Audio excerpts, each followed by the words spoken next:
국가를 통치하는 지도자나 또 공동체의 리더는 그 나라와 공동체에 아주 지대한 영향을 끼칩니다. 우리가 지금 세계 각지에서 벌어지고 있는 전쟁을 살펴봐도 그렇고요. 한 나라의 지도자가 어떤 생각을 품고 있느냐에 따라서 완전히 극명하게 갈라지는 이런 나라와 공동체가 됩니다. 이거는요, 리더가 원하든 원하지 않든 리더는 반드시 영향을 미치는 자리에 서게 됩니다. 국가를 다스리는 대통령도 그렇고 국민의 대표로 세워진 국회의원도 역시 마찬가지입니다. 그러면 이 나라나 국가만 그렇습니까? 아닙니다. 교회도 마찬가지입니다. 목회자나 또 직분자 그리고 우리 순장을 세울 때 함께하는 성도들에게 영향을 미치는 자리에 서 있습니다. 좋은 영향이든 아니면 그렇지 않은 영향이든지 반드시 영향을 미치게 되어 있습니다. 그래서 대표를 잘 세워야 합니다. 이 같은 맥락에서 오늘 말씀은 장차 공의로 이 나라를 다스릴 한 왕이 세워진다라고 말하는데요. 우리가 예상할 수 있는 건 앞으로 이 땅에 오실 메시아에 대한 예언이기도 합니다. 메시아의 통치 아래 실제로 그분의 다스림을 받는 방백들, 또 그분의 통치를 받는 리더들이 어떤 열매를 맺을 것인지, 그리고 어떤 영향을 서로 주고받는지에 대해서 오늘 성경이 말씀하고 있는데요. 오늘 1절부터 8절 말씀에 보면 저들을 일컬어서 반복해서 표현하는 단어가 있습니다. 그게 뭐죠? 바로 존귀한 자라는 것입니다. 존귀한 자가 어떻게 공동체를 섬기고 다스리는지 구체적으로 표현하고 있는데 보면은 상상만 해도 너무 기쁘고 감사한 거예요. 왜냐하면 존귀한 사람은 어떻게 나라를 다스려야 되는지, 어떻게 교회를 섬겨야 되는지, 어떻게 백성을 섬기는지에 대해서 아주 멋지게 표현하고 있기 때문입니다. 이 부분을 여러분과 함께 나누고자 하는데 존귀한 자의 특징 그 첫 번째는요. 위기의 때에 피난처가 되어준다라는 거예요. 위기의 때에 피난처가 되어준다. 여러분 하나님의 다스림을 받고 메시아의 통치 아래 사명을 감당하는 이들은 그 영향을 받게 되어 있습니다. 누구의 영향이요? 방백들은 통치하는 리더, 다시 말하면 메시아의 영향을 받게 되어 있어요. 그러다 보니까 어떻게 해요? 그 영향을 받은 그대로 백성들을 섬기게 되어 있는 겁니다. 자연스럽게 앞에 서 있는 리더가 하나님을 가까이 하고 메시아의 다스림 가운데 영향을 받으면 그 영향이 어떻게 해요? 백성들에게, 성도들에게 자연스럽게 흘러가게 됩니다. 오늘 말씀 1절부터 4절을 현대인의 성경으로 제가 한번 읽어드리겠습니다. 보라, 앞으로 한 왕이 정의로 통치할 것이며 지도자들을 공정하게 다스릴 것이다. 그 왕은 광풍과 폭풍을 피하는 피신처와 같을 것이며 사막에 흐르는 물과 같고 열기로 타는 듯한 메마른 땅에 큰 바위 그늘과 같을 것이다. 그때 이스라엘 사람들은 하나님을 보는 눈이 열리고 그의 음성을 듣게 될 것이며 성급한 자들도 진리를 깨달을 것이며 말을 더듬는 자들도 분명하게 말할 것이다. 여러분 하나님을 어떻게 표현하고 있고 하나님의 다스림을 받는 리더들이 어떤 사명을 감당하는지 어떻게 표현하고 있습니까? 광풍이 일어나고 폭풍이 일어날 때 피난처가 되어준대요. 사막 가운데 흐르는 냇물 같다라고 이야기합니다. 메마른 땅에 큰 바위 그늘 같다고 이야기해요. 공통점이 뭐죠? 공통점이 위기의 때에 피난처가 되어준다는 거예요. 힘들고 어려운 때에 피할 나무 그늘이 되어준다라는 것입니다. 그래서 저들과 함께하는 이들이 이 사람을 통해, 이 리더를 통해, 이 왕을 통해 하나님을 보는 눈과 귀가 열린대요. 저는 우리 교회 성도님들이 함께하는 공동체가 있으실 거예요. 섬기는 직장이 있을 겁니다. 경영하는 사업장이 있을 거예요. 또 함께하는 가족이 있을 거예요. 그분들이 우리 여기에 계시는 성도님들과 함께할 때 하나님을 보는 눈이 열리기를 소망합니다. 여러분을 통해서 하나님의 말씀에 귀를 기울이는 주변의 이웃들이 많아지기를 소망합니다. 그 선한 영향을 끼치는 것입니다. 하나님의 다스림, 하나님의 통치가 있는 곳에는요, 이렇게 존귀한 자들로 충만하게 됩니다. 저들을 통해서요, 인생이 새롭게 되는 거예요. 공동체에 변화가 일어나는 겁니다. 이전에는 그렇지 않았는데, 이전에는 불평과 불만과 원망을 쏟아놓던 공동체였는데 여러분으로 말미암아 기쁨과 찬송과 은혜가 넘치는 공동체로 변하는 거예요. 이런 일들이 곳곳에서 여러분이 속한 공동체마다 일어나시기를 간절히 소망합니다. 왜 그러냐 하면 하나님을 만난 자는 반드시 삶의 변화가 나타나기 때문에 그래요.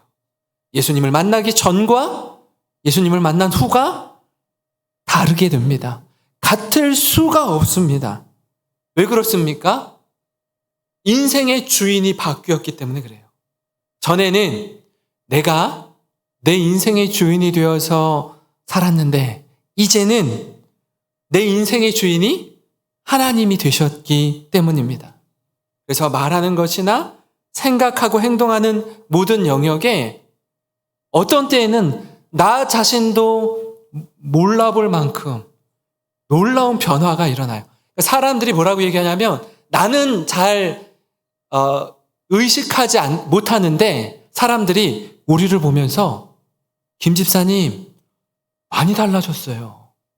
최 집사님 놀랍게 바뀌었어요. 라고 사람들이 나를 향해서 이야기를 하는 거예요. 나는 잘 모르겠는데 크게 변한 줄 모르는데 놀랍게도 하나님을 가까이 하고 하나님의 말씀에 순종하는 삶을 살았더니 사람들이 달라졌다고, 변화되었다고 이야기하는 것입니다. 여러분, 우리에게 이러한 존귀한 자의 모습이 충만하기를 소망합니다. 그래서 우리 주변에 위기에 처한 사람들 또는 우리의 도움이 필요한 이들에게 피난처가 되어주는 사명을 감당하시기 바랍니다. 저는 온 지 이제 5년 차가 되지만 이 자리에서 20년, 30년, 40년 평생을 신앙생활 하신 분들은 아마 아실 거예요. 이렇게 같이 신앙생활 하다가 어려운 일에 부딪히거나 또 영적으로 다운되거나 좀 고민이 있고 할 때 생각나는 집사님, 생각나는 권사님, 생각나는 장로님이 있는 분들이 있어요. 그런 분은요, 이분만 생각나는 게 아니더라고요. 다른 분도 어려움에 처할 때 그 분이 생각이 난대요. 연락할 수 있는 분이 있는 거예요. 그분이 피난처 같은 분인 거예요. 물론 하나님이 우리의 영원한 피난처가 되어주시지만 힘들고 어려울 때 전화해서 나의 곤고함을, 나의 어려움을 눈물로 이야기하고 함께 울어줄 수 있는 그분이 피난처와 같은 사명을 감당하시는 분입니다. 여러분, 우리 역시 피난처 되시는 예수님을 닮아서 다른 사람의, 곤고한 사람의 피난처가 되어주는 삶을 살아갈 때에 우리 삶을 통하여 자연스럽게 예수님이 증거되어질 줄 믿습니다. 우리가 새생명 축제를 위해 함께 기도하면서 한 영혼이 주님께 돌아오는 것을 기대하며 위기의 때에 피난처가 되어주시는 그런 존귀한 우리 성도님 되시기를 주님의 이름으로 축원합니다. 여러분, 그런가 하면은 존귀한 자의 특징 두 번째는 뭐냐면요, 존귀한 일을 계획한다라는 거예요. 존귀한 사람은요, 예수님을 구주로 믿어서 지혜롭고 거룩하고 겸손하게 사는 사람입니다. 그래서 이분들이 말하는 것, 행동하는 것, 생각하는 걸 보면은 한 영혼을 세우고 살리고 하는 일에 힘을 다해 수고해요. 마음이요, 바다같이 넓습니다. 이 사람들을 품는 용량이 굉장히 넓더라고요. 우리는 그래도 우리 마음에 좀 맞는 사람, 또 우리가 좀 말이 통하는 사람, 이런 사람들과 가까이 하고 싶은 건 뭐 우리나 누구든지 다 같은 마음이죠. 근데 때로는 좀 마음이 안 맞는 사람도 있어요. 좀 이렇게 불편한 사람도 있어요. 아, 저분이 왜 저러지 하고 생각하는 사람도 있어요. 근데 그분이랑은 그렇게 막 이렇게 가까이 지내고 싶지 않죠. 우리 본능입니다. 근데 이 피난처가 되어주시고 존귀한 자가 되어주시는 분의 마음의 용량은요, 이분들을 품어내더라고요. 되게 힘든데 이분을 위해서 기도하시더라고요. 이분의 마음이 녹아지기를, 이분의 마음이 회복되기를, 이분의 영혼이 살아나기를 위해서 기도하는 분들이 있더라고요. 그분이 존귀한 자입니다. 이사야 32장 8절 말씀 우리 같이 한번 읽어볼까요?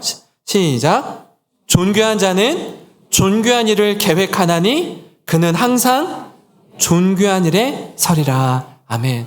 여러분, 오늘 말씀 다 잊으셔도 좋습니다. 그러나 이 말씀은 꼭 붙잡기 바랍니다.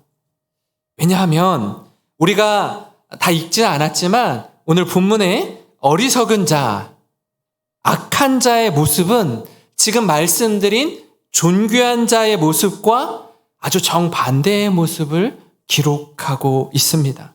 저들은요, 악한 것을 생각하고 말이나 행동하는 것으로 여호와를 모독하는 일을 해요.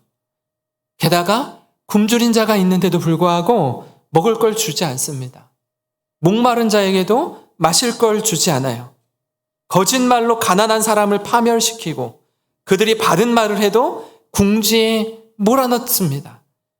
그러니까 이렇게 읽다 보면은 어떻게 사람이 이렇게까지 이렇게 악해질 수 있지? 이래서 되나? 할 정도로.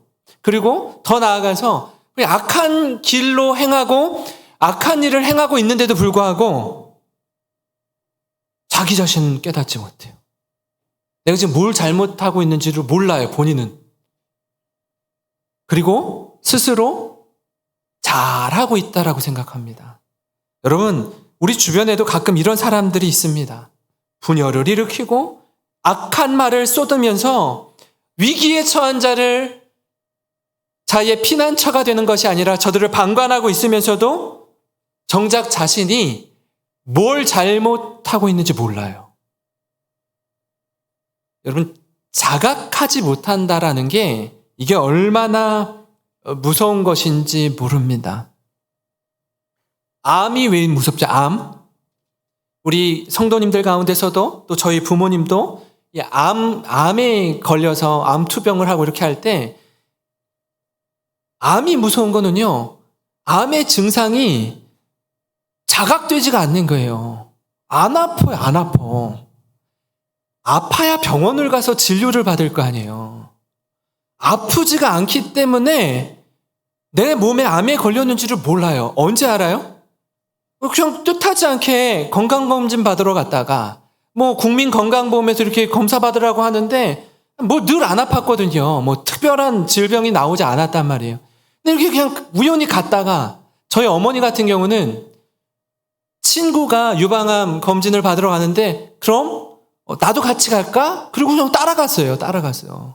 따라갔다가 따라간 김에 나도 한번 받아볼까? 하고 받았어요.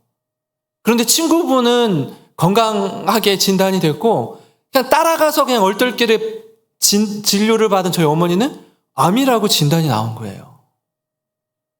그러니까 자각이 안 돼요, 자각이. 그래서 무서운 거거든요. 자각이 되는 정도면요, 심각한 상태에 이르렀다라는 거예요. 그만큼 무서운 겁니다. 내가 뭘 잘못하고 있는지, 어디가 문제인지를 알면 고칠 텐데 잘 모르는 거예요. 그러나 존귀한 자는 다릅니다. 영혼을 사랑하고 살리고 세우는 일에 힘을 쏟아요. 그래서 다른 사람을 판단하고 정죄하고 비난하고 할 시간적 여유가 없어요. 왜요? 온 마음을 어디에 쏟고 있기 때문에 영혼을 살리는 일에, 영혼을 세우는 일에 쏟고 있기 때문에 그럴 여력이 없는 겁니다. 그렇게 애쓰고 수고함에도 불구하고 존귀한 자들은 스스로 이렇게 생각해요. 내가 뭐 부족한 건 없을까? 자기 자신을 돌아볼 줄 아는 그런 자들인 것입니다.